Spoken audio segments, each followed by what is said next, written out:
So when they drop this movie in Latin America, do they call this movie Sicario, Dia del Soldier?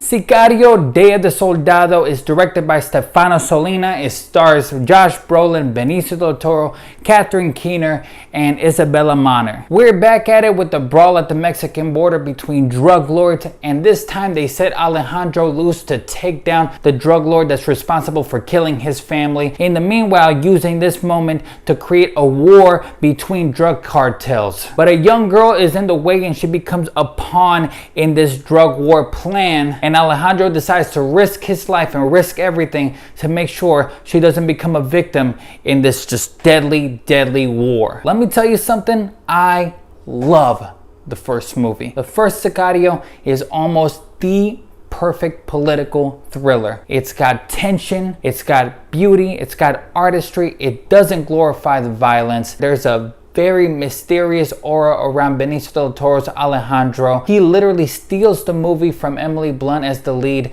Josh Brolin brings in such charm. It's just unmatched. And that's exactly the problem with this movie. It doesn't match the first one, not even close. I mean, it's hard. You got Denis Villeneuve, you have Roger Deakins as cinematographer, you have Johan Johansson as the composer, you have Emily Blunt as the lead, you got fantastic performances, and Taylor Sheridan dropped an amazing, topical, great political story. It blends action, thriller, everything just works perfectly. This is the best political thriller that you can find. And as a matter of fact, nobody really asked for a second one. Nobody really thought that this was gonna be a franchise. It was just a great little one-off movie. But here we are reviewing the second one. And I was hyped. I know that they didn't have the director back, but that's okay. They had a top-notch director from the TV world. I know that they didn't have the same composer. Johan Johansson, RIP, passed away. They didn't have Emily Blunt back, but they brought Josh Brolin and Benicio del Toro back, so that gave us some hope. And you got Taylor Sheridan, who wrote Wind River. He wrote Hell or High Water. He wrote Sicario. All right, I'm in good hands here. We're at least gonna get a good story, good script, great dialogue, great acting. And maybe this will put that director on the map. It doesn't. One thing this movie's missing is a character like Emily Blunt's to follow with in this film. They strip away that character, so you just follow the two dark characters of Josh Brolin and Benicio del Toro's Alejandro, mainly Alejandro. And we still go back to the war on drugs and the drug cartels and the border crossings. And let's say in this chapter, the message is how children become either victims or pawns of this big grand scheme of a war. But the problem with this movie compared to the first one is that the characters used to push the story forward. The first one had character development. We see the characters grow. We see Emily Blunt, Daniel Kaluuya just dive deeper into this dark world. Whereas in this one, the new characters that serve alongside Josh Brolin and Benicio del Toro, the children in this film are mainly just plot devices that you don't really get to know. They feel forced. Isabella Moner does her thing as much as she can, but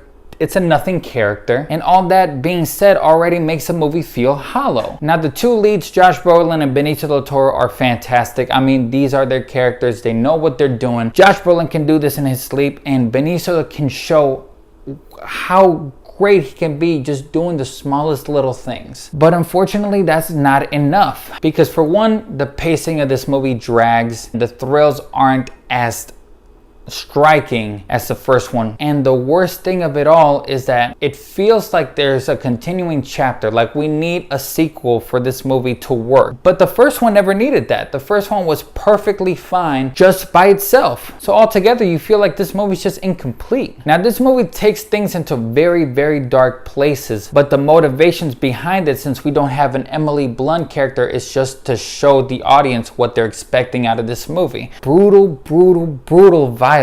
And because the children are just used as plot device, altogether it just feels hokey. All in all, to me, this movie was a complete disappointment. As much as the actors tried to do the best that they could with the material, wasn't enough. The directing wasn't on Villeneuve's level. The writing was actually kind of sloppy, and that's just to me new when it comes to Taylor Sheridan. The fact that I need a third chapter just to know exactly where this is gonna go in the end kind of makes me a little upset. I'm gonna have to give Sicario Día de Soldado 2 out of 5 stars. I mean, I should have even saw it coming, man, with a title like that. Why couldn't they just name it Soldado? Well, once again, guys, thanks for watching. If you like what you see here, click like at the bottom. There's more cool stuff coming your way from Livewire. My name's Ray, and once again, thanks for watching.